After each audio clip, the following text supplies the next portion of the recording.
We would like to acknowledge the Yuggera people and the Turrbal people as the traditional custodians of Meanjin, the lands on which we record this podcast today. We pay our respects to elders past, present and emerging. Always was, always will be, Aboriginal land.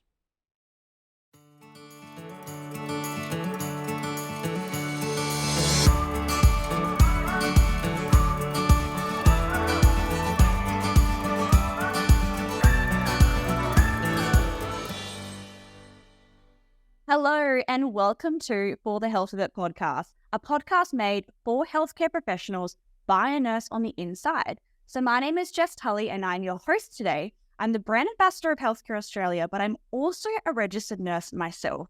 This episode today is so exciting and it honestly makes me want to jump on a plane and go to Port Hedland WA immediately, like ASAP, sign me up.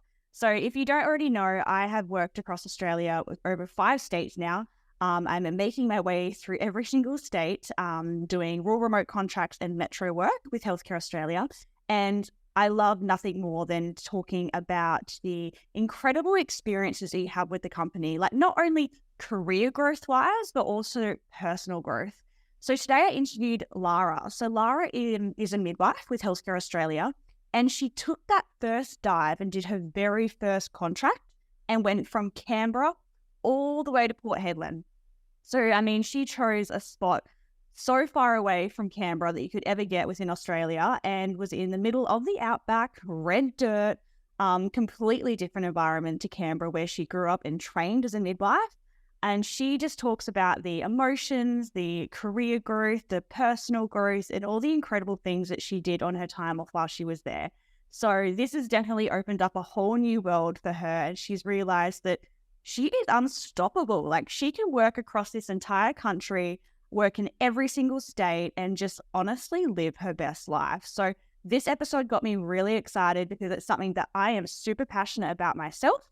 And I feel like at the end of this episode, you're probably going to jump online and apply and ask to go to Port Hedland. So prepare, maybe start working on your CV right now and get ready because you're going to get so inspired by this episode. So I really hope you enjoy. And if you go onto Spotify, Apple Podcasts, or wherever you're listening to this podcast, give us a 5-star review and share the love because that is what we want to do. We want to inspire people all around this country and worldwide to know that you can do anything you want. You know, and when you work in healthcare, whether you do midwifery, nursing, whether you're an AIN, a doctor, even allied healthcare workers, we have so many amazing opportunities for you across Australia. So what are you waiting for? Get in contact with us and you can always talk to me online on HCA Ambassador Jess Tully Facebook page or Instagram and Facebook. All right, guys, enjoy. All right, I am so excited to get into this episode all about Port Hedland, but also the nerves and emotions that go with your very first rural remote contract. So today we have Lara, and Lara is based all the way in Canberra actually, but we're going to dive into her story very soon. So let's give a huge welcome to Lara on For the Health of It podcast. Hello. How are you feeling today? I'm good. How are you? I'm so excited for this podcast because we've been chatting for a couple of weeks, actually a couple of months to try to lock down this podcast because you've been a busy bee. So I'm really excited for this. So thank you for joining me. I'm excited as well. That's fun. So I want to talk about you first, actually. So obviously you're from Canberra because we had a little pre-chat before and you said you're from Canberra. Was Canberra the first place that you came from Australia? Because you have a bit of an accent there. So I want you to talk about where you actually were born, when you came to Australia, and where you studied. Yeah, so I'm half French, half Italian, born in Belgium, traveled around with my family throughout my life, and then moved to Australia 12 years ago, almost 13. Settled in Canberra, which is where I ended up staying. Studied there, so went straight into Bachelor of Midwifery, so no nursing, and graduated there, and then I worked in Canberra in a busy tertiary hospital there as a midwife, and yeah, so I was there for about 5 years before. Perfect. So all in Canberra then. So obviously something's kind of happened or you've had this, I don't know, desire or something has kind of pulled you to kind of going down the travel pathway of doing rural remote? What made you have the decision after 5 years of being in Canberra where you were like, I'm going to contact an agency and I'm going to try out a contract? What made you make that decision? Yeah, I think it was a mix of a few different things. A little bit of turning 30. Yeah, yeah. A little bit of COVID and I think cabin fever that a few of us might have felt. And just, like busy working in hospitals and just kind of having to work a lot and, like the healthcare system kind of getting a bit stressed, and we all know what it's like. And I think, just everyone kind of being told to stay in one place all the time, we kind of made me realize that actually it was a great opportunity, great time to go and explore the rest of Australia. And what better way than doing it while being paid, but also, and I think I've realized this by actually doing it. I didn't know this beforehand, but you discover a lot more by being like in a place for a little bit longer than obviously just driving through, and also by delivering the local population's babies. Yeah, what an incredible experience to be a midwife in such a small little town and be involved in that experience of bringing a new baby into the world. And then you'll probably bump into that baby down the road, doing your grocery shopping, versus being in a metropolitan hospital where you wouldn't really see that baby or that mum again. It would be very rare. So what an incredible experience. Oh, I love that. I feel like a lot of people go through that, especially COVID, for one, definitely rocked people having to stay in that one place and not be able to travel. But I always feel like people make the decision when they just like have a bit of a life shake, and like, as you said, turning 30, that was your little life shake. You're like, nah, I need to do something. Hey, I need to just like shake it up and do something new and exciting. So how long was your first contract? Did you go for a 6-weeker? Did you go for 8, 12? I actually went for 9, so a bit of a Random.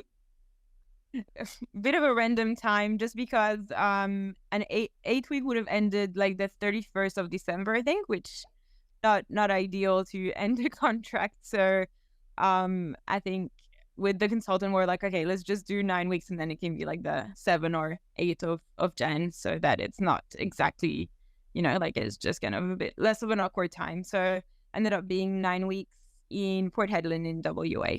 So good. So when you kind of got onboarded and you started the process of joining the agency and then you spoke to your consultant, what made you decide to go to Port Hedland out of everywhere in Australia?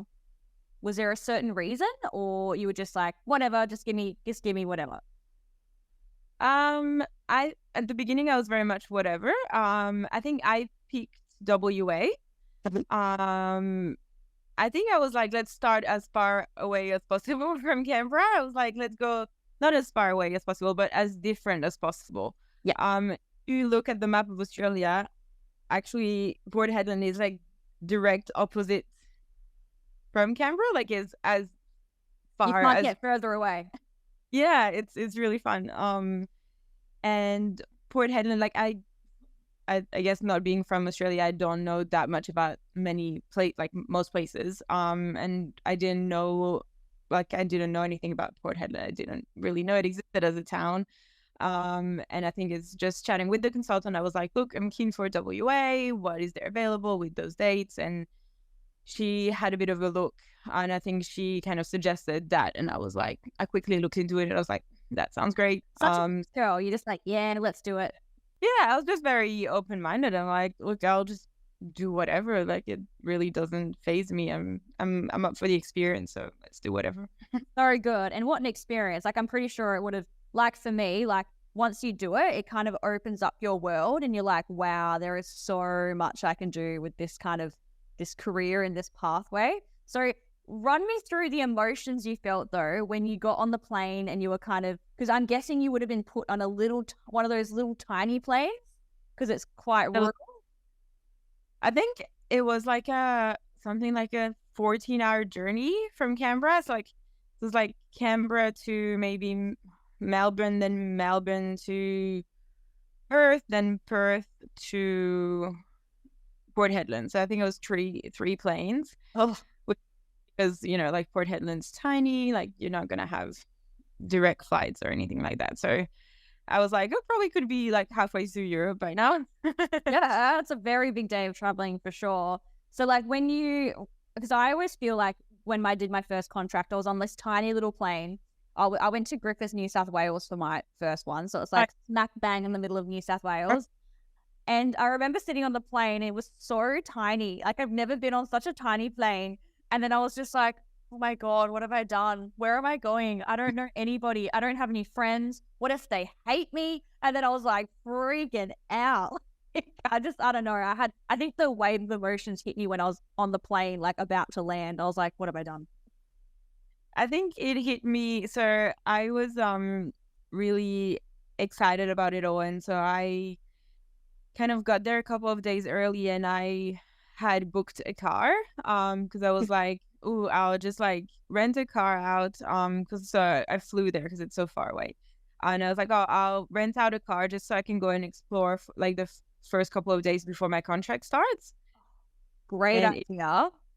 It really hit me when, well, first of all, I had to go and try and find the rental car place, and like you exit the airport and it's such a tiny airport and you're just looking around and there was no signs or anything and I just see like a distant car park and I'm like, that looks like maybe there's like that's where it is, and you just like it's like 40 degrees heat and I had like my big suitcase and I'm just kind of like walking along the path, and eventually I found it and just like get in the car and I just put in like the place I was staying in the sat nav, and I'm in the car and it's just this like really wild landscape, and that's when it hit me and I was like, whoa, like holy shit, where am I? Like it was just like so wild, and that's when I think it hit me and I was like, what am I doing?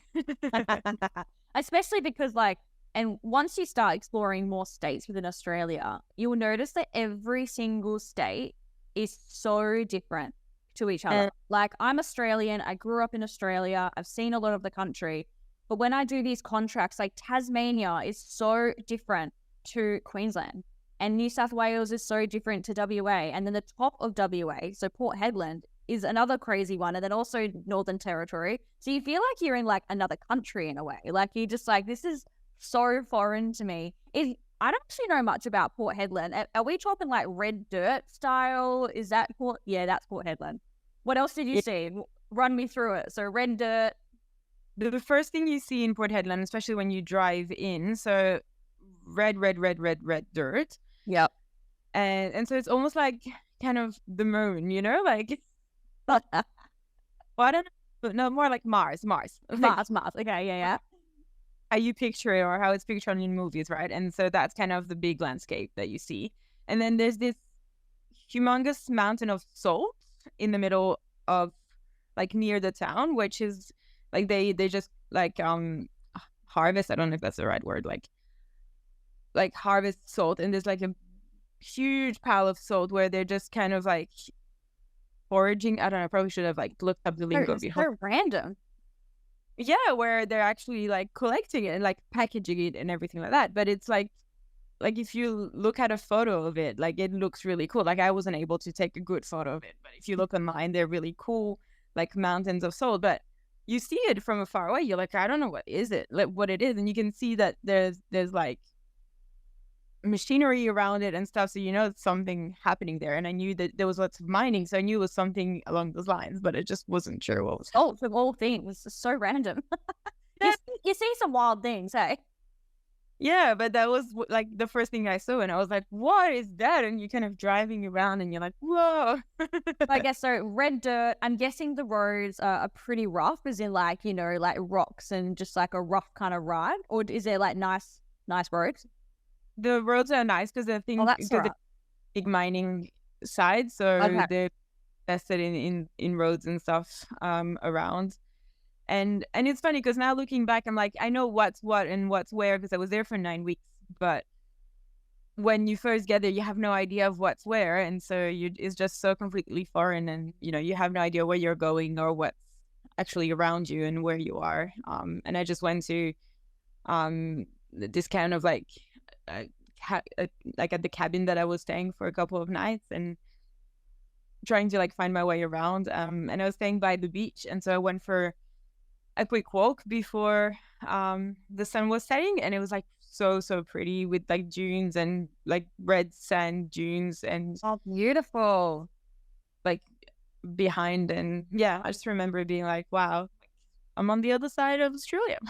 Yeah. And it's like, well, not every day that you see at a beach, like red dirt at a beach. You know what I mean? Like you wouldn't visualize that normally when you think of a beach, but that's like such a unique experience.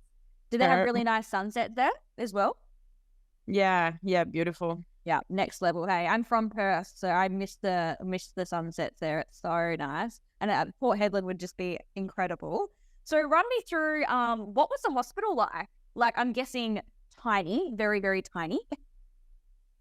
Yeah, like not as small as others that I've seen since. So they're actually a little bit bigger than some around there. So they're actually like a referring center so some of the smaller hospitals in the area would send patients to Port Hedland. Okay. So they actually do have like doctors there on call 24/7. They have an anesthetist, which is a big thing for maternity because that means epidurals, cesareans, assisted birth, all that kind of stuff. And they have a special care, like facilities for a special care nursery. So wow, I was kind of eased into the rural and remote world, I suppose. Yeah. Especially compared to what like a few other contracts that I've done since then, where there's just nothing, like it's just very tiny unit and that's it. So yeah, very different, of course, compared to a tertiary hospital. But yeah, still like amazing facilities, and it's actually like a midwifery led unit, which is really, really cool. It's like something that us midwives always kind of are always striving for. And really great team that was like really welcoming. And that's what I've found so far doing contracts, that they're always seem very excited for agency midwives to come and lend a hand because they're obviously like needing staff. And, I think if you come with the right attitude, they're always really keen to show you around. And I always almost kind of feel bad for them because I'm like, oh, you're constantly having to, like orientate new people and stuff. And I'm like, it must be exhausting for them, but they never show it. Like every time I feel like I'm the first person they are showing around. Love that. Yeah, I'm like, oh, I don't know. I feel like I would feel exhausted if I had to do that to people. But I guess that's the only way they're going to get help. So it kind of, Absolutely. And like you're helping the community so much by, even if it is just 9 weeks, like that 9 weeks is making a huge impact on them with their staffing. They're able to have annual leave. They're able to have a bit of a break from night duty because, and there's some people kind of say like, oh, well, I don't want to do night duty if I do a contract but you can't, like, you kind of just get what you're given, right? You're there to help. So if the poor regular staff member's been doing night duty for the last 6 months and they just want a little bit of a break, then the agency can do a bit of the night duty. And that's why we're there, right? Like, yeah, absolutely. So good. So is there a doctor like there during the daytime and then they're on call at night, or are they there, or are they only on call? No, so there's we're talking back like almost a year ago now, but no, there's doctors there every day. So they have a roster of, so there's a local doctor that's kind of there, and that makes a big difference because that means they know the local local population that might come back for the second baby, and so they kind of have that relationship and stuff, continuity of care. And also the relationship between midwives and practitioners, like the doctors and stuff, which also makes a big difference. And then they also have other doctors that kind of are a bit of fly in, fly out kind of situation from Perth. So you get that quite a lot from in like there, also with some midwives and that was the case with pediatricians and I think anesthetists as well and obstetricians. And so I think they'd come up for like maybe a week and then would fly back to Perth for another week. So good. Yeah, I used to work with a lot of locums actually doing that style of work. So good. So it sounds like a nice work environment, which was awesome. We got to be involved in the community, deliver some pretty cute babies, I imagine. Yeah, definitely. So good. So what did we do on our time off? So obviously you're very busy working. Oh, did you have to do on-call work in Port Hedland? Or is it you just get your set roster mainly? No, yeah, it was set roster. There was a few shifts where we were really, really quiet. And so we would have had like maybe no one on the ward. And so instead of having 2 midwives on shifts overnight, one would only have 1 midwife on shift, and then another one would be on call just in case we had someone in labor come in. But that maybe happened like once or twice, just pretty rare. Okay, not too bad. So what did we do on our days off? All right, obviously a very small town. You didn't have your own car. Did you hire a car again and go for an adventures, or did you just kind of explore the town? What did you do? I did. So I did hire a car on a few occasions. There's Karanjini, which is a national park, I think maybe 4 hours away, which is like one of the most amazing national parks of Australia. I mean, I haven't done them all, but I know it's up there, definitely up there. So I did that one weekend. That was, like really, really cool.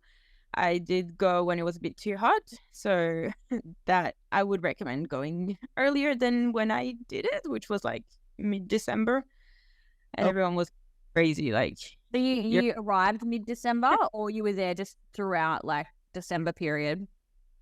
I arrived, I think I did November, December, so I arrived early, I think. So you're like, don't go around that time, guys. If you had a choice. Yeah. Like, well, I did pick the hottest month in the year to go to the hottest place in Australia. So, my own. Canberra's pretty cold, so you really would have felt it. Pretty much. Yeah. But Karanjini is just a very hot place. So if you go there, but also if you want to be able to swim in all the water holes and stuff, you can't go when it's too cold, because then the water gets really freezing because it's straight from the mountain. So I think even in early November, it's fine, but you just don't want to go when I went, basically. Yeah. Okay. And then did you camp in Karanjini, or did you just do a day trip, explore, and then go back home? Well, I have a funny story. So over there you can book like a glamping tent. Oh, nice. Which I did. And then I got there, and so it's glamping, but like very kind of no electricity kind of glamping and everything. That doesn't sound like glamping to me. Yeah. I got there and it was 44 degrees, and I went there after I did I think I did 6 nights in a row, something like that. And so I slept I slept a day and then I drove the next day. So I was pretty jet lagged in terms of, doing lots of night shift, and so you're kind of a bit tired and stuff. And did a whole day of hiking in 44-degree heat, and it gets really hot there. And I get to the glamping site, and so there was no restaurant or bar or anything like that, and which they warned you of on the website. They're saying, it's out of the popular season because it's so hot. So bring all your food, bring all of that kind of stuff. Which I did, but then there was no fridge or anything like that to keep. So I was basically not organized at all. Oh no. And I got there and it was just so stinking hot. And I ended up, just seeing that those tents that were just so hot. And I don't know, I was just, it was just so not the experience you would recommend during the time you went. Because I'm guessing obviously no electricity means no fan or aircon. There was a fan, just no. Yeah. All right. Doesn't sound like the best. But at least you've warned people if they're going to do this glamping trip while they're in Port Hedland to like be a little bit more organized. Yes, just do your research better than me leaving it last minute. Love it, love it. What other things did you get up to in Port Hedland if someone was going there and wanted to do some exploring? I went to Karratha, which was 2 hours south. I think 3 hours south, maybe. Which is another coastal town where I think they also, they have a hospital there as well, and they also, I think it's also a placement spot as well, like a contract spot as well, which I've heard good things about as well. That was really cool. They have the Red Dog statue there. Oh, And really, really pretty beach. Like, yeah, lots to do. I think I just went for a weekend.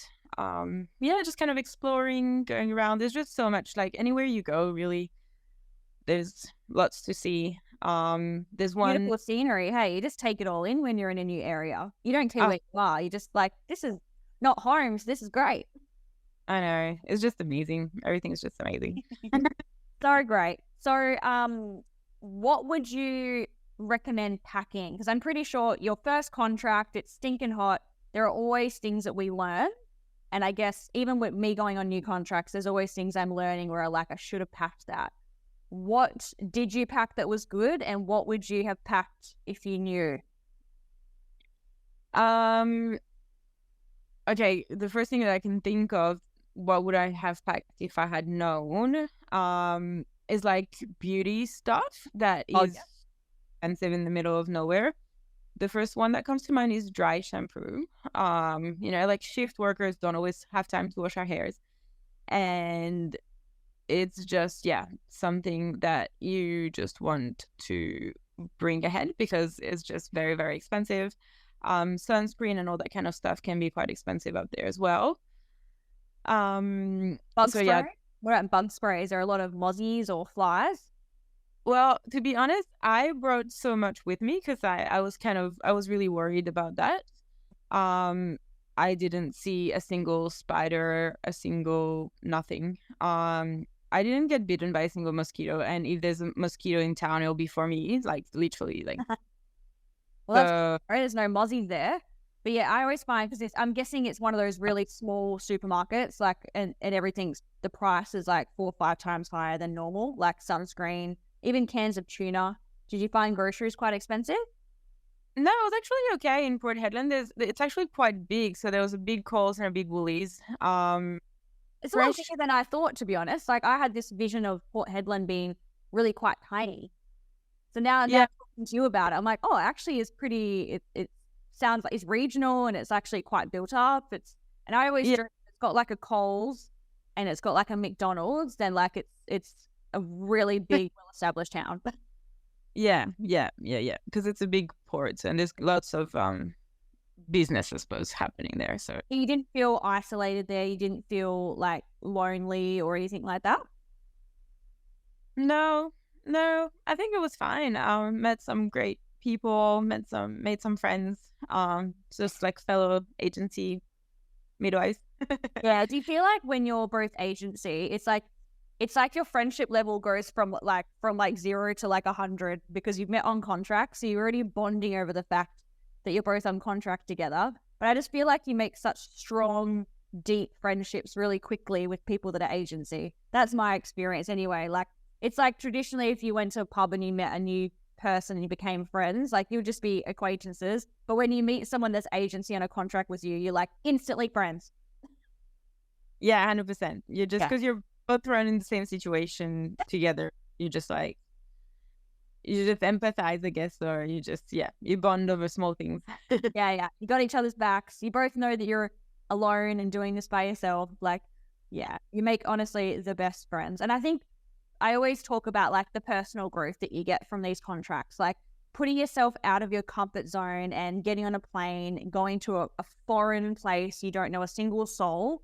It takes a lot, and you get out of your comfort zone. The personal growth factor that happens with that is incredible. And then, the career growth side as well. Like, yes, you learn so much in a big tertiary hospital, but learning back to basics and going to a small town, and learning how different states do different things and their lingo is a bit different. Like, you absorb all that and you're like, oh, and it makes you a better health practitioner for sure. I'm such a pro. Like, I love agency world. I love agency world. I love doing metro shifts. I love going to different facilities, and I love doing different contracts in different states because you just learn so much. And just personally as well, you meet some cool people. Yeah, definitely.